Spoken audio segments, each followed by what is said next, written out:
أعوذ بالله من الشيطان الرجيم بسم الله الرحمن الرحيم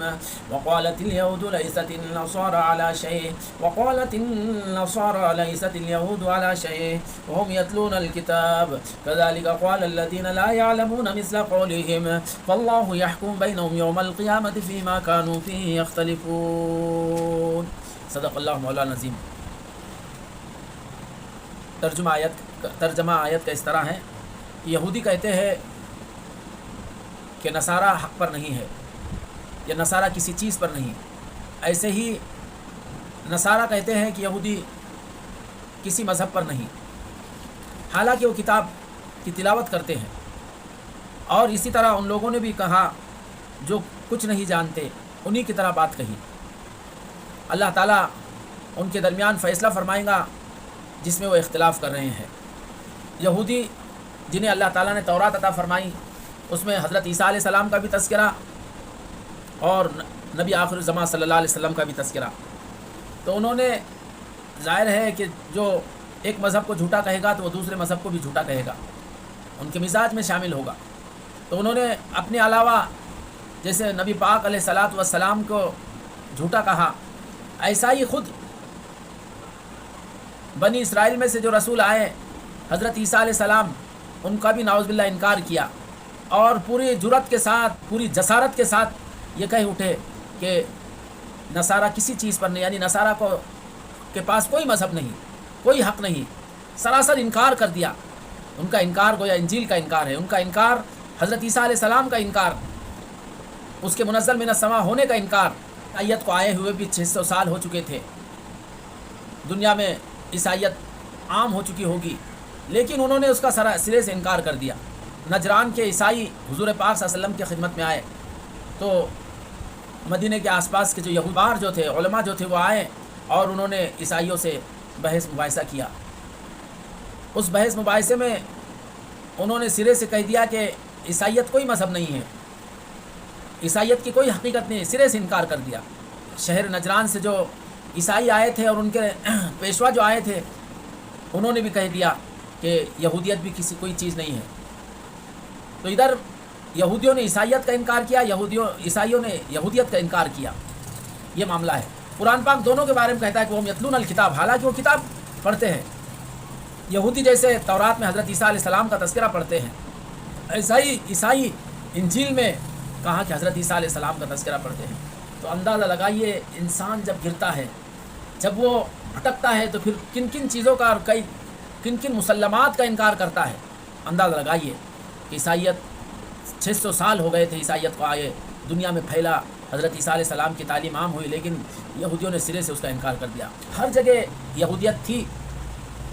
اور وہ ان کی کتابوں میں لکھی ہوئی تھی، لیکن اس کے باوجود بھی ان عیسائیوں نے یہودیت کا انکار کیا۔ آگے اللہ تعالیٰ فرماتے ہو کذالک قال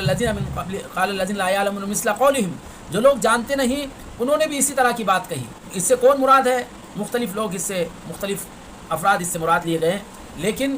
کہاں کہ اس سے مراد اہل عرب ہے، جن کو امی کہا گیا، جو زیادہ تر ان پڑھ تھے، زیادہ تر ناخواندہ تھے، اس لیے اللہ نے ان کے لیے فرمایا کہ قذالک قال الذین لا یعلمون مثل قولہم، کہ انہوں نے بھی اسی طرح کی بات کہی کہ انہوں نے بھی یہودیت کا بھی انکار کر دیا، عیسائیت کا بھی انکار کر دیا، اور اپنے آپ کو حق پر کہا۔ کہ انسان چاہے کتنا ہی وہ جھوٹ پر ہو، باطل پر ہو، لیکن وہ اپنے کو حق پر سمجھتا ہے اور دوسرے کو ناحق سمجھتا ہے، اور ظاہر ہے کہ جب حق پر سمجھے گا تبھی اس مذہب کی پیروی کرے گا، اگر باطل سمجھے گا تو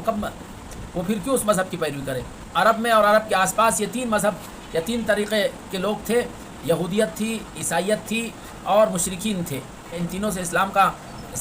کا سابقہ ہوا، تو ان تینوں نے بھی اسلام کا انکار کیا، لیکن آپس میں بھی ایک دوسرے کا انکار کیا،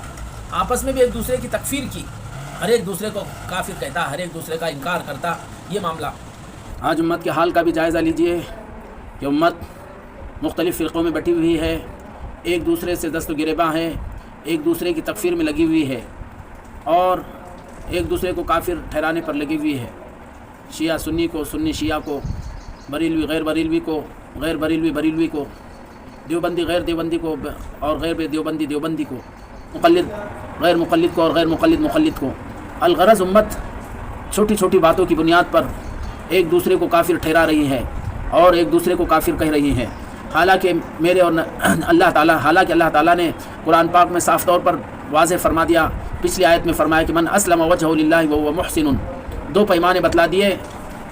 کہ ایک اللہ اپنے آپ کو اخلاص کے ساتھ اللہ کے حوالے کر دے، اللہ کے حکموں کا پابند ہو جائے، اپنے ذاتی مرضیات کو چھوڑ دے، اللہ کے حکموں کا تابع ہو جائے، ایک بات یہ کہی، اور وہ محسن دوسری یہ کہ نبی پاک صلی اللہ علیہ وسلم کی سنتوں کو اپنی زندگی میں لائے۔ یہ دو پیمانے اللہ تعالیٰ نے بتلائے، اور اس کے علاوہ قرآن پاک کی دسیوں نہیں سینکڑوں آیتیں ہیں جس میں واضح طور پر ایمان والوں کو اور غیر ایمان والوں کو اللہ تعالیٰ نے بیان فرمایا ہے، جس میں ایمان کے اور غیر ایمان کے فرق کو واضح کر دیا گیا۔ اس کے علاوہ نبی پاک صلی اللہ علیہ وسلم کی احادیث بھی اس سلسلے میں واضح طور پر آئی ہیں۔ اللہ کے نبی پاک صلی اللہ علیہ وسلم کی بہت ساری احادیث ہے جس میں ایمان اور غیر ایمان کی جس سے فرق معلوم ہوتا ہے واضح طور پر۔ اللہ کے نبی نے فرمایا کہ امرت ان اقاتل الناس حتى يقولوا لا الہ الا اللہ فمن قال لا الہ الا اللہ عصم منی مالہ ونفسہ الا بحقہ وحسابہ علی اللہ، کہ جس نے لا الہ الا اللہ کہا اس نے اپنی جان اور اپنے مال کو مجھ سے محفوظ کر لیا، اور اس کا حساب اللہ پر ہوگا۔ دوسری حدیث اس سے زیادہ واضح ہے جس کو حضرت عبداللہ ابن عمر رضی اللہ عنہ نے نقل کیا ہے، مسلم شریف کی حدیث ہے کہ قال رسول اللہ صلی اللہ علیہ وسلم امرت ان اقاتل الناس حتى يشهدوا ان لا الہ الا اللہ وان محمدا رسول اللہ ويقيموا الصلاة ويؤتوا الزکاة فاذا فعلوه عصموا منی دماءهم واموالهم وحسابهم علی اللہ، کہ فرمایا نبی پاک صلی اللہ علیہ وسلم نے کہ مجھے لوگوں سے اس وقت تک جنگ کرنے کو کہا گیا جب تک کہ وہ یہ گواہی دے دے کہ اللہ کے سوا کوئی الہ نہیں، اللہ کے سوا کوئی معبود نہیں، اور یہ کہ محمد صلی اللہ علیہ وسلم اللہ کے رسول ہے، اور نماز قائم کرے، زکوٰۃ ادا کرے۔ اگر یہ کام وہ انجام دینے لگ جاتے ہیں تو انہوں نے مجھ سے اپنے مال کو اور اپنی جانوں کو محفوظ کر لیا، ہاں ان کا حساب اللہ پر ہے۔ تو ان احادیث سے ہم اندازہ لگا سکتے ہیں کہ ایک آدمی اگر کلمہ شہادت لا الہ الا اللہ کی گواہی دیتا ہے، محمد رسول اللہ کا اقرار کرتا ہے، نماز قائم کرتا ہے، زکوٰۃ ادا کرتا ہے، اور ایسے ہی دین کے تمام شعبوں کو زندہ کرنے کی کوشش کرتا ہے۔ ایک حدیث میں آیا کہ وَأَكَلَ ذَبِيحَتَنَا، اور ہمارے مذبوحہ کو کھاتا ہے، اس کا شمار مسلمان میں ہوگا، وہ مسلمان ہوگا۔ ہاں یہ کہا کہ عَصَمُوا مِنِّي دِمَاءَهُمْ وَأَمْوَالُهُم، اب وہ اس کا جان اور مال محفوظ ہو جائے گا، نہ اس سے جنگ کی جائے گی، نہ اس سے قتال کیا جائے گا، اور نہ ہی اس کو کافر ٹھہرایا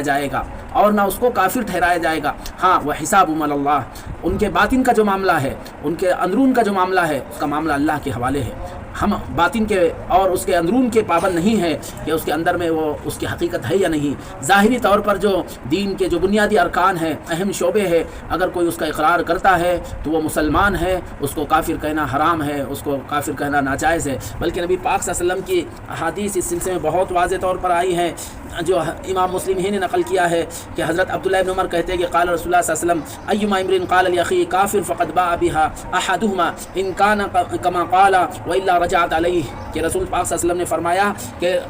جو شخص بھی اپنے کسی بھائی کو کافر کہتا ہے تو کہا کہ فقط باء بها احدهما، ان میں سے ایک شخص اس گناہ کا مرتکب ہوگا، یا وہ ان میں سے ایک شخص کوئی نہ کوئی کافر ہوگا۔ اگر کہنے والا اگر جس کو کہا گیا اگر وہ کافر ہے تو ٹھیک ہے، وہ کافر ہوگا، ورنہ کہا کہ وہ کفر کی نحوست کہنے والے پر لوٹے گی۔ ایک دوسری حدیث میں اور واضح طور پر اللہ کے نبی نے فرمایا وَمَنْ دَعَا رَجُلًا بِالْكُفْرِ أَوْ قَالَ عَدُوُّ اللَّهِ وَلَيْسَ كَذَلِكَ إِلَّا حَارَ عَلَيْهِ، کہ کوئی شخص اگر کسی دوسرے کو کہتا ہے کہ اے کافر، یا اس کو کفر کا اس پر تعان کرتا ہے، یا اس کو اللہ کا دشمن کہتا ہے، اور وہ اس طرح نہیں ہے، تو کہا کہ اس کی نحوست اس پر لوٹ آئے گی۔ تو یاد رکھے کہ کسی کو مسلمان کو کافر کہنے کی سزا بھی کہا کہ اس کا انجام کفر ہوگا اگر وہ اس کو حلال سمجھ کے کہتا ہے۔ علماء نے اس کی تعویل اور اس کی توجیحات کی اگرچہ کی ہے، لیکن صاف سیدھے ترجمے کے اعتبار سے یہ ہوگا کہ وہ اگر جس کو کہا گیا اگر وہ کافر نہیں ہے تو کہنے والے پر وہ کفر لوٹ آئے گا۔ تو یہ اتنی سنگین غلطی ہے، اتنا سنگین گناہ ہے ایک مسلمان کو کافر کہنا۔ جب تک واضح طور پر کفر کی کوئی علامت اور کفر کی کوئی بات اگر کسی مسلمان میں نہیں پائی جاتی ہے تو اس کو کافر کہنا انتہائی سنگین گناہ ہے، انتہائی سنگین جرم ہے۔ یاد رہے ایک مسلمان کو کافر کہنا کبیرہ نہیں، کبیرہ گناہوں سے بڑھ کر بلکہ کفر کے دائرے تک آدمی چلے جا سکتا ہے اگر حلال سمجھ کے کہہ رہا ہے۔ تو کفر کا کسی پر کافر کا فتویٰ لگانا اور کسی کو کافر کہنا یہ کوئی معمولی بات نہیں ہے، یہ انتہائی سنگین جرم ہے، اس کی نحوست خطرناک ہوگی۔ یہ تمام باتیں اس ضمن میں یاد رکھے کہ جب تک کسی کے اندر صراحتاً کفر کی کوئی بات نہ پائے، اس کو کافر کہنے کی ہرگز اسلام اجازت نہیں دیتا ہے، بلکہ ایک مسلمان اگر کلمہ پڑھتا ہے، اگر